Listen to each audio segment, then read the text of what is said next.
The talk is called How I Write a Song a Day, and we will get into that shortly. There are two parts to it, and the first part is less interesting to me. That's the technical how. This is how do I actually, record myself every day. I use a program, for those of you curious, I use a program called Reason. This is what it looks like. It looks way more complicated than it actually is, but it's really quite powerful and versatile, so if you are looking for something to do this kind of stuff with, this would be the one. And then, of course, the real meat of the talk is the creative how, which is much more interesting to me. But before we dive into that, it's important, I think, for me to explain to you, we need to take a step back in time and sort of start from the beginning. So, a little background. That's me, circa 94-ish. I was like 12 years old when I started writing songs. I was probably playing something by Nirvana there or something. And there I was probably trying to figure out, I don't know if you can see in the background, I'm in front of a mirror, that's a fort in the background, if you can tell. The whole reason I started writing songs was because of this guy. I was like pretty much straight up just wanted to write songs like him. And that was the whole reason for it. And sometimes I still even try to be like him at times. So I started out writing songs, and I quickly, I'm this kid, and I'm really serious about it. Like, I really want to write these, like, really serious, deep, big songs like Bob Dylan. And I almost immediately ran into something that everybody who's ever done anything creative has run into at one point or another, and that's some form of writer's block. And writer's block is really awful. I don't know if anybody here has experienced what that feels like. It's a real thing. It's inside of you, and it can be really difficult to break through. The worst part about it for me has always been that it's not like I never felt the urge to create. It's that I felt. This is especially when I was younger, like I would feel this urge to make something, and I would sit down and do it, and nothing would come. And it was just like pushing against my brain, this urge of like, I have to make something. And I just couldn't do it. I just like, nothing would come, or it would just be so horrible that I couldn't keep going. I would like write a line or I'd sing something and just like, I can't do that. So, fast forward a little bit, and I'm in college now. I'm a little bit older, a little bit more experienced, and I'm sort of experimenting with ways to break through writer's block. And one of the first sort of successful experiments, and this relates directly to Song Day, as we'll see a little further in the talk. My friend Will and I challenged ourselves to write 40-second long songs, sort of on the spot, and we recorded them on a little tape deck, just like that Panasonic there. And so we would just sit there and sort of trade off, and I would write one, and he would write one, and they were just these little stupid songs, obviously, and we would time each other. We had a little stopwatch, and we wouldn't let each other go over 40 seconds. And what I found that was interesting, and again, we'll get to this in a bit, is that out of those 40 songs that we wrote over the course of an evening, those 40 little things, like 3 or 4 of them were really good, and I was actually able to take them, flesh them out, and make them into real songs, and that sort of sparked something in my brain. The next innovation, sort of self-innovation that I went through was to start writing, instead of just like trying to write a song out of nothing or waiting for inspiration, I sort of, with a friend of mine, constructed a world in which to write songs about. So we wrote a rock opera called The Last Nympho Leprechaun. And we can watch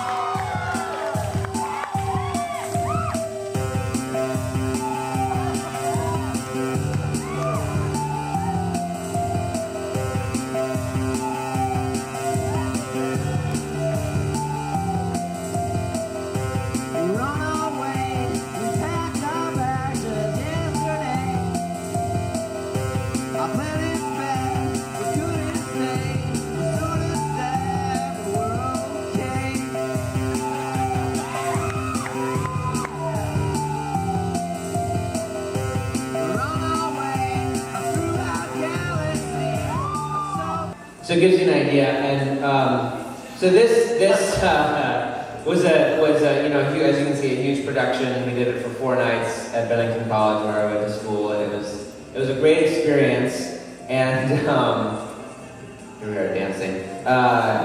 What it sort of showed me was that sometimes, as I think many has been said before, sort of constraints. It's all about the kind of constraints that you put on yourself. So the 40-second songs thing, give yourself this like time limit, this constraint. In this case, give yourself a framework within which to write songs.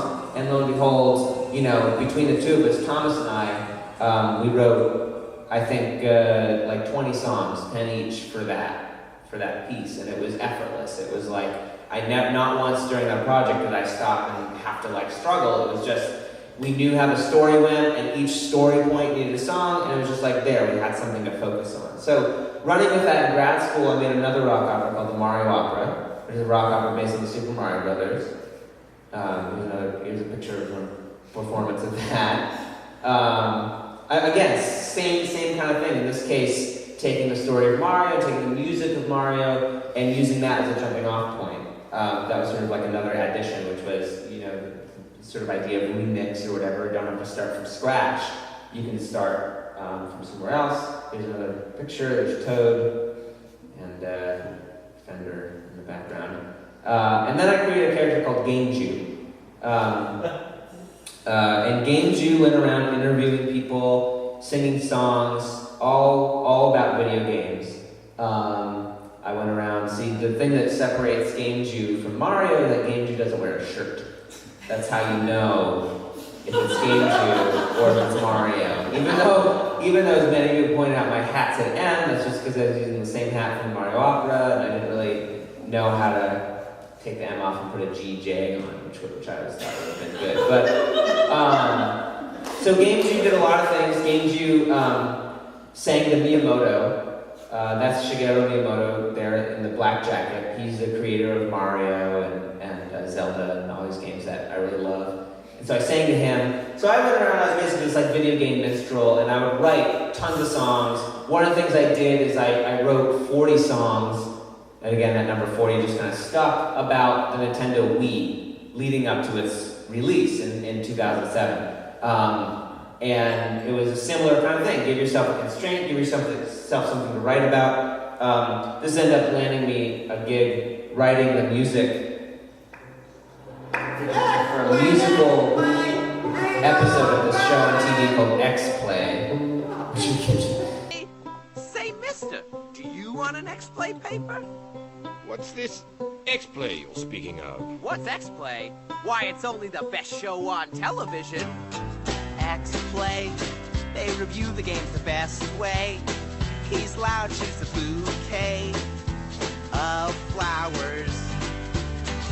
I watch them on the TV every day.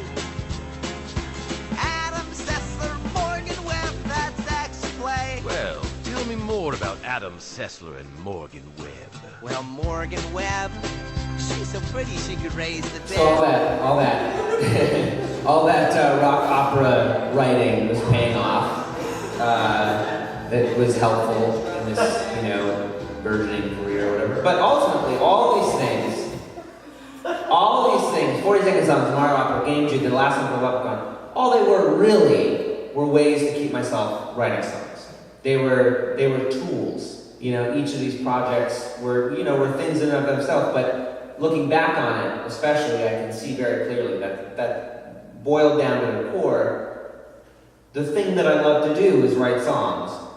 Fast forward a little bit further, I'm in the Bay Area now, and I get a flyer for this thing called Fun-A-Day, which happens every January. And it started out just in Philadelphia, but has since spread all over the country. I think last January there were over 8,000 people doing it, all over the world actually. The idea behind Fun-A-Day is that you make one piece of art for every day in the month of January. It's put on by this great art collective called Art Clash. Here's a few from last year. So for instance, Aruna is doing a take-a-day in the style of the expressionists and early Russian filmmakers. I don't know what that means, but it sounds really cool. Leroy did a sculpture a day. Joy did hold the pics of a baby posing with a representation of a living thing in infant form. Okay. Neil made a print each day. You get the idea. People are doing, well, any of you can imagine it, there's someone doing a thing a day in January. So I got this flyer, and I was really excited. So I made a song and video a day in the month of January 2009. And it sort of struck me, it hit me, going back to that last slide, ways to keep myself writing songs. Well, darn it, if I hadn't hit on like the way to keep myself writing a song, right? Writing songs. So basically I decided to keep going. And so I've been writing songs days since January 1st, 2009. Today is day 1007 days. Tomorrow's 1008, and so on. And so then, we come to the larger question, which we've already somewhat answered, of why. The first big why is obvious, to keep myself writing songs, to keep myself in the creative spirit, and not having to struggle with writer's block. There's another one, which is to find my good songs. So a lot of you already know this theory, so bear with me. The 70-20-10 rule. 70% of all my songs will be mediocre, 20% of all my songs will suck, 10% of all my songs will be awesome. And this I realized over many different things, but going back to the 40-second songs, wrote 40 of them, 3 of them were excellent and were, I was able to turn them into something more. And I noticed, and I thought about that, and I noticed that was basically true of all of those projects. In the Mario opera, and then the last one for Leprechaun, if there are 20 songs, only a fraction of those would be the ones that are really, really good, and there'd be a few clunkers, and then the rest of them would be, just okay. So here's a chart representing that. If you need a visual representation. Now, the most important thing about this, and I think we'll get to this in a bit, is that, yes, 20% of everything you make is going to suck, and 70% of everything you make is going to be mediocre, and that's okay. But we'll get to that in a bit. Here's another chart that shows, what if I wrote, and I did do this for a while, I was writing a song a week for a while. What if you write a song a week versus a song a day? You can see how many more, of each category you're going to get, right? So, in a year of writing a song a day, I'm going to have 36 or so great songs. That's 3 albums worth of material just sitting there, right? Versus if I did it a week, maybe I'd have 5 or something. So, there's that. Let's also say that I live to be 85 years old. 85 minus 27, which is when I started, with 58. 58 times 3, so that's 21,000 songs by the time I die. That's over 2,000 good songs and maybe a world record. So that's pretty sweet. 85. We'll see if I can make it. The third why is to get noticed, and it's worked to a degree. So let's go quickly through those things. The first thing is the Paul. Hey, Paul Krugman. Why aren't you in the administration?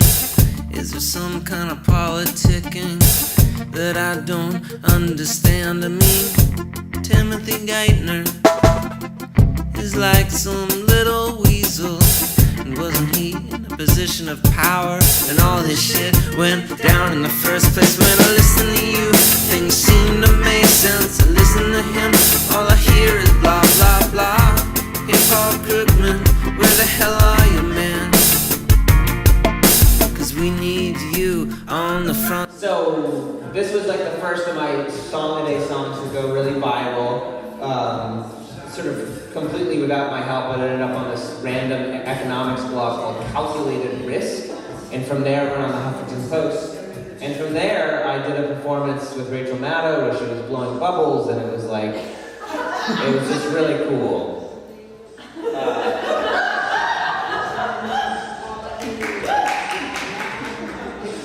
And that, definitely a highlight in my short career.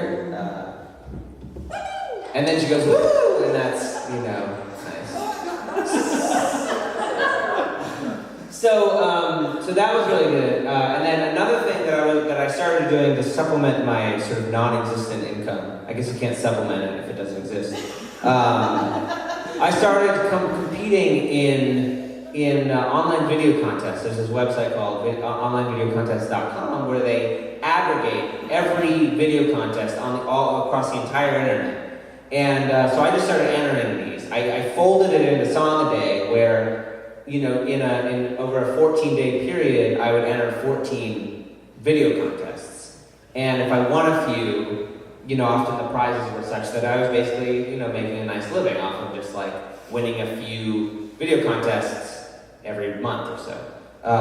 So one of the bigger ones that I won, not in terms of financial gain, they only gave me a $500 American Express gift card, was from Microsoft. Bing, bing, bing goes the internet. Bing, bing, bing goes the internet. Bing, bing, bing goes the internet. Bing goes the internet. Yes, this went out all over the internet and lots of people saw this. It was ultimately called The Worst Jingle Ever by M.G. Siegler at TechCrunch, which is this very big tech website.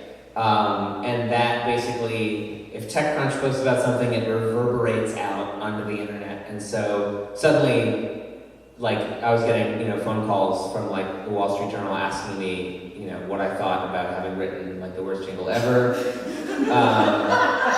And that was cool, and that was good. But so what I did is I didn't take it lying down. I didn't take this kind of like, you know, guff lying down. Sure, the song will get stuck in your head, but so does the sound of seals barking or cows dying. But as bad as the jingle is, the video is much, much worse. Some guy in pajama pants doing bad interpretive dance. And I'm thinking to myself, this is what hell must look/sound like. I'm M.G. Siegler. These are my opinions. Fear my TechCrunch power. I rule over my dominion with an iron fist. And when I get pissed, the internet. So I later found out that that guy who's his boss had this as his ringtone. This song as his ringtone for a really long time.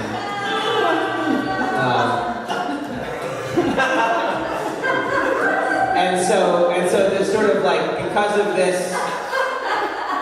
this song, this like weird faux internet rivalry came on where he posted that video, and then my Twitter account got banned for some unrelated reason, and so he took responsibility for my Twitter account getting. It was like very strange.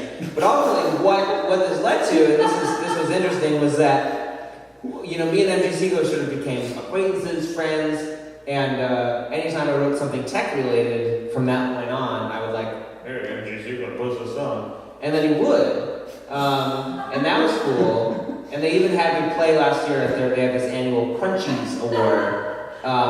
So one of the songs that they posted and that ended up going out on TechCrunch is the iPhone 4 engine song.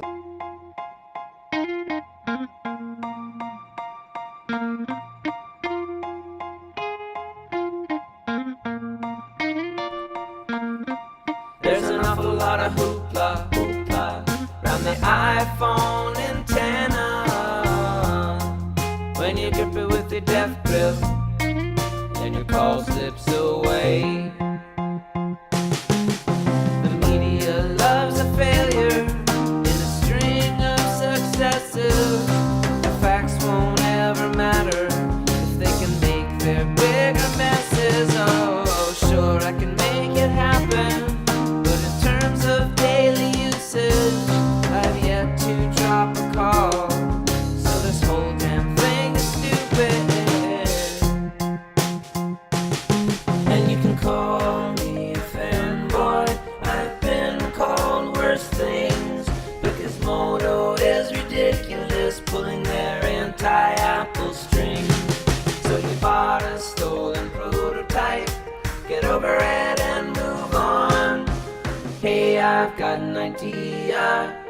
let's all sing this song. It goes, if you don't want an iPhone 4, don't buy it. If you bought one and you don't like, bring it back. If you don't want an iPhone 4, don't buy it. If you bought one and you don't like, bring it back. Everybody don't want an iPhone 4, don't buy it. If you bought one. So I wake up the next day. I wake up the next day from posting a song and sending it to MG Siegler and find that indeed it's on TechCrunch and it's making the rounds, blog rounds or whatever. And I have this email in my inbox from someone at Apple.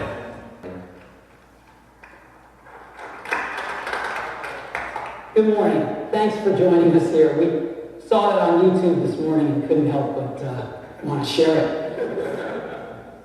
So thanks for coming. So Steve Jobs shows my video for people, and and was like, "We found that on YouTube, and here it is." And it was a really, really strange experience, but a really big deal to me because Steve Jobs is one of my heroes. As a direct result of that, Steve Wozniak, I don't know if you guys know who Steve Wozniak is, the co-founder of Apple. He and Steve Jobs co-founded Apple in a garage.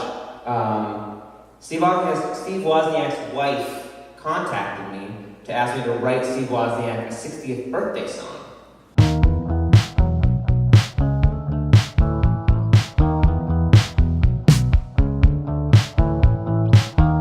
He invented personal computer in a garage in 1975.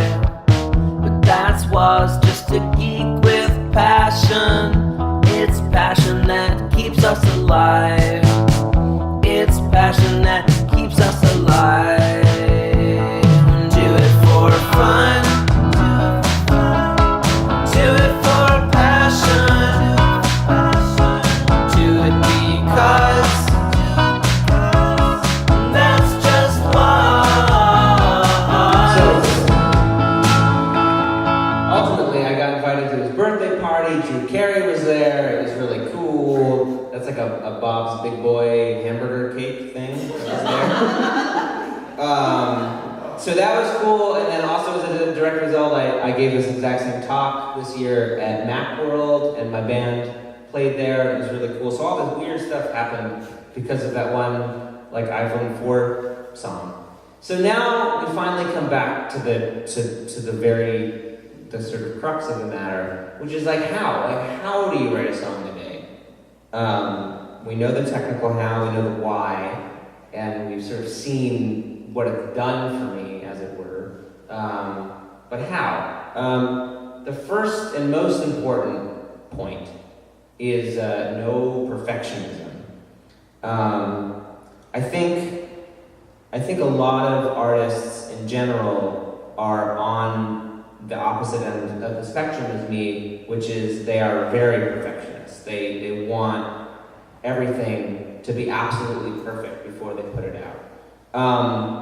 And what I've sort of hit on is that I guess to begin with, I'm not very much of a perfectionist anyway, so it's kind of easy for me to follow this path. But the bits of perfectionism that I did have that were sort of stopping me in my younger days from being creative when I wanted to, they had to do with thinking that what I was making was going to suck and that was somehow bad. When in fact, it's not bad at all. It's that the fact that stuff you're going to make is going to suck is just, it is what it is. And it doesn't have to stop you. If you make sort of what Song a Day for me I've taken the suckiness of it, the sucky parts, and made them part of the project. And it's all sort of leading towards something bigger.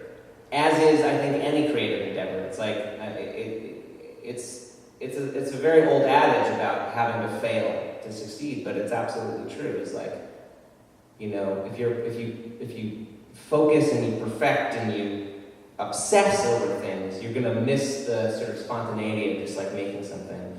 And what ends up happening a lot of the times with me is that there are times when I don't feel inspired.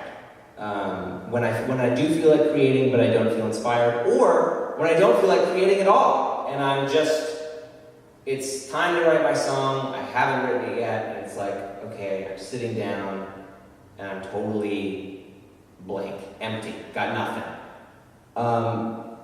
Some of my best songs, in my opinion, have come from that place, when I've literally forced myself. It's like there's this big, like, barrier, this big kind of wall, and I just, like, knock the wall down and force my way through there, or in some cases very, delicately, like, dig my way through, or whatever, however the song takes shape that day, you just have to work through that impulse to be a perfectionist. No procrastination. You can't put off being creative. You have to make it a daily routine. The dailiness of it, I think, is the enemy of the procrastination, because I don't have a choice. If you give yourself a choice, then 9 times out of 10, at least for me, I found, I would choose to do something else. But I've given myself this framework, and I can't deviate from it, especially now. It's like, I'm the song a day guy, right? But I think everyone can get something from that. It's like, if you just don't give yourself that choice to procrastinate, then it won't, you'll create something, and it might be really great. Or it might suck, in which case, that's totally okay too. It's like, if something sucks, it's really not the end of the world, And that's hard to, like, accept, I think. That's like, I'm gonna make something that's shitty. And I've actually set out to make shitty things over the course of song that I've sat down and said, I'm gonna write the shittiest fucking song that I possibly can right now.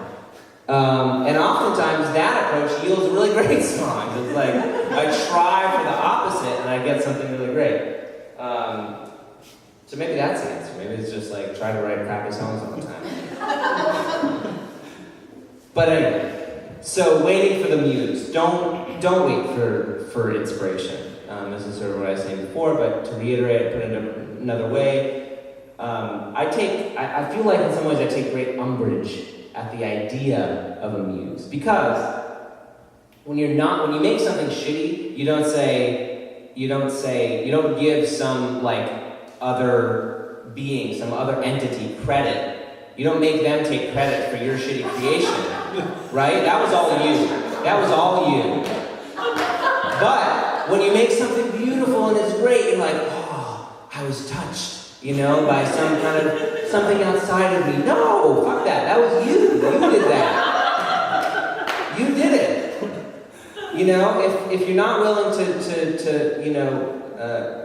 give away responsibility for one, you shouldn't be so willing to give away responsibility for the other. So, I really don't like the idea of a muse. I think that when you do write something great, I know that feeling. It does feel sometimes as though you're not doing anything. It's just flowing. We've all experienced that. I know what that feels like.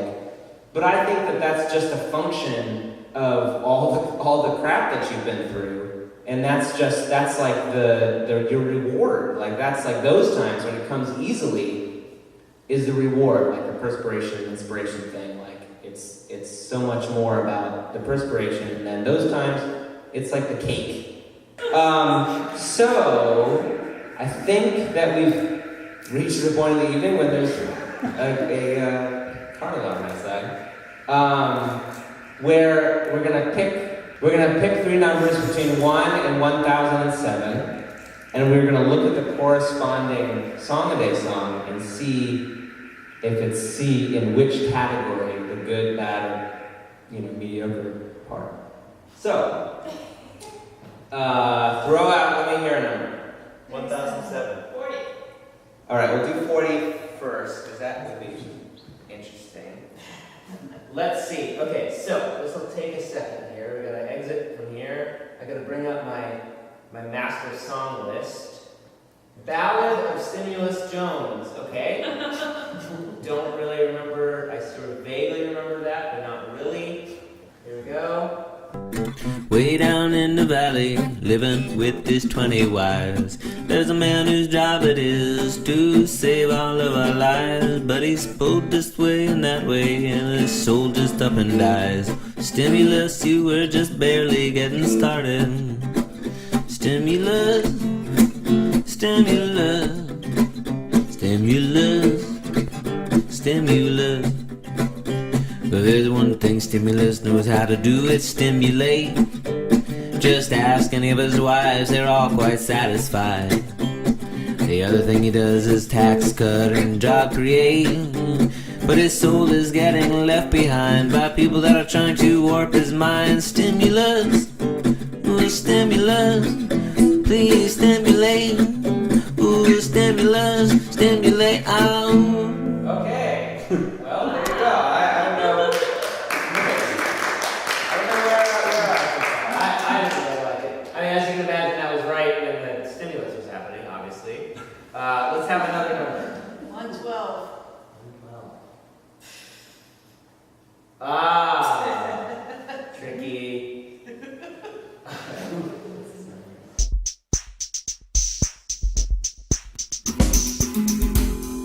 I knew a polar bear.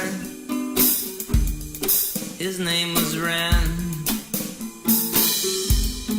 He fell in love with a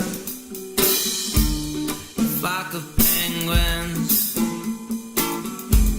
but he was polyamorous. He believed it could work, but the penguins were monogamous, and so he left feeling like a big jerk.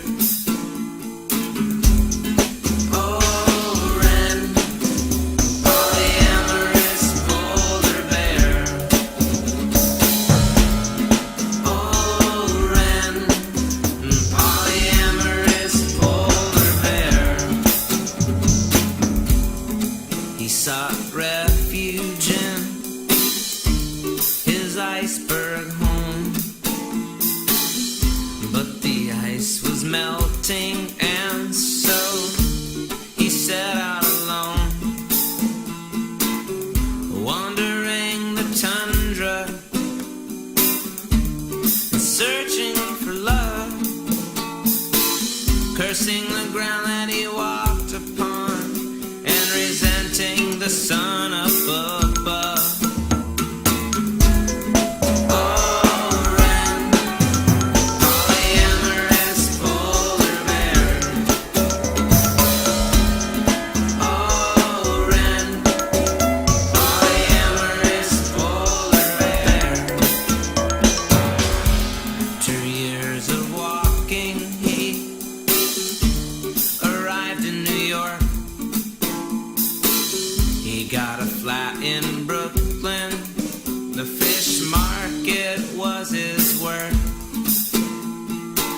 One day while catching the subway,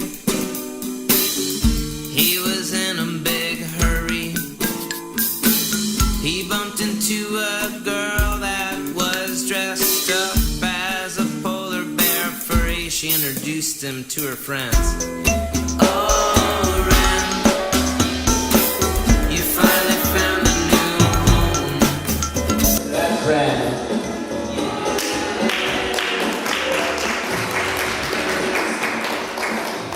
Let's have one from the back. 666. Ah, interesting. Last time this happened, we got that one. It was co-written with Jill Sobule. Does everyone remember who Jill Sobule is? Yeah. Of the original, like this, none of this Katy Perry crap, the real deal, Fabio video. I kissed a girl. Jill Sobule. She also had a song in the she also had a song in the Clueless soundtrack. The I wanna be a supermodel. That song. Jill Sobule. We met at a conference, and it happened to be 666. 1, 2, 3, 4, 5, 6, 6, 6. You can sell your soul. Go ahead and take your pick. You can meet the devil at the crossroads.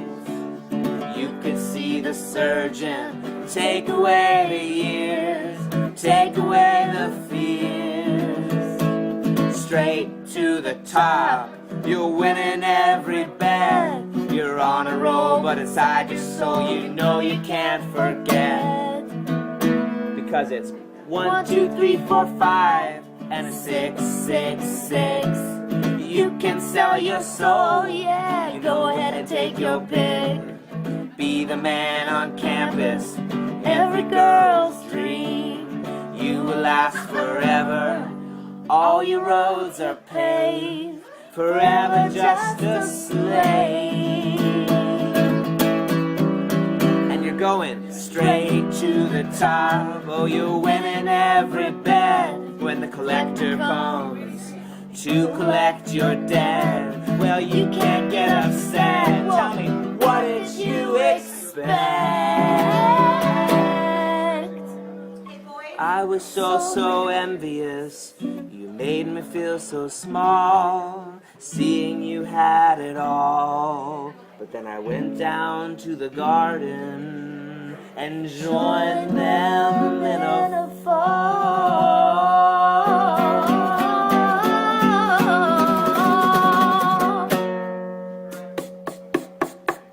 1, 2, 3, 4, 5, 6, 6, 6. You can sell your soul. 6, 6, 6.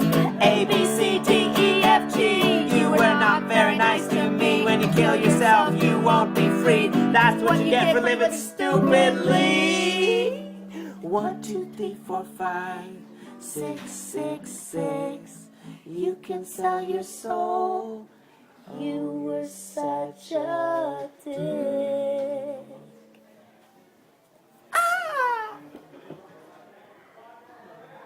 Loved your talk, by the way, guy watching us. And then a guy was walking by who gave a really good talk. But, well, that shows something that often happens, which is one of the problems with Song a Day. I should do another talk called "The Problems with Song a Day," which is that you don't know necessarily what are your good songs. So, and inevitably somebody's gonna like, well, at least one person's gonna like every song, no matter what. Like, even if it's a crappy song, there's gonna be somebody that likes it. What's the problem? There's not a problem necessarily. It just makes it very confusing. And what it does is it makes it very confusing to try to figure out what's what. So, for instance, I never want to see the song again. Okay, so let's. Yasha said 107. 1007. 1007. So let's bring Have you that done up. it yet? Yep, that was today's.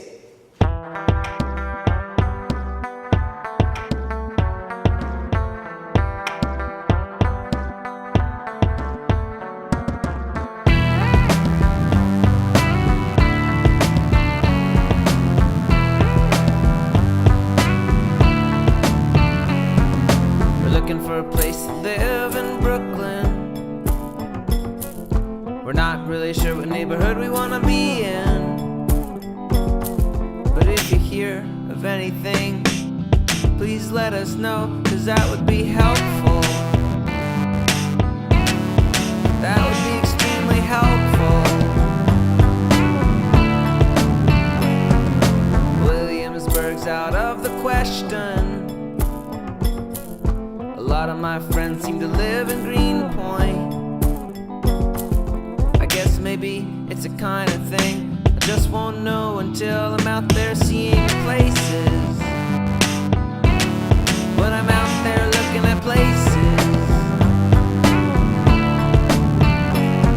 In Berkeley we live in a 3-bedroom apartment, and everybody pays about $600 and this place is unique. It's really quite nice. Do you think we may find something comparable over there in Brooklyn? On the other side of the country. Over there in Brooklyn, where all the hipsters live in. Maybe I will fit in. 'Cause someone called me a hipster. Does anyone really think themselves as a hipster anyway? I think probably not. So that was today's song. Yeah. And I did a sort of.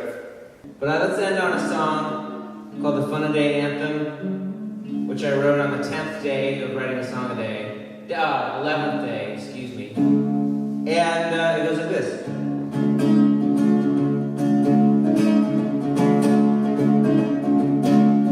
Think about writing a song a day. Some of them are gonna suck. Many of them will be just mediocre. But you shouldn't give up. No, some of them will be just excellent, like the best thing you ever wrote. It's simple probability, so listen to me note for note. Oh, just build it and make it.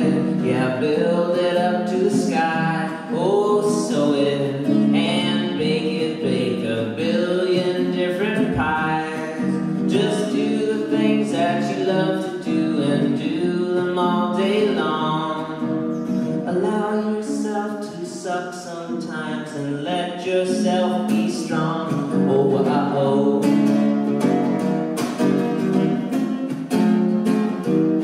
Now the thing about doing anything a day is you never know where you'll be.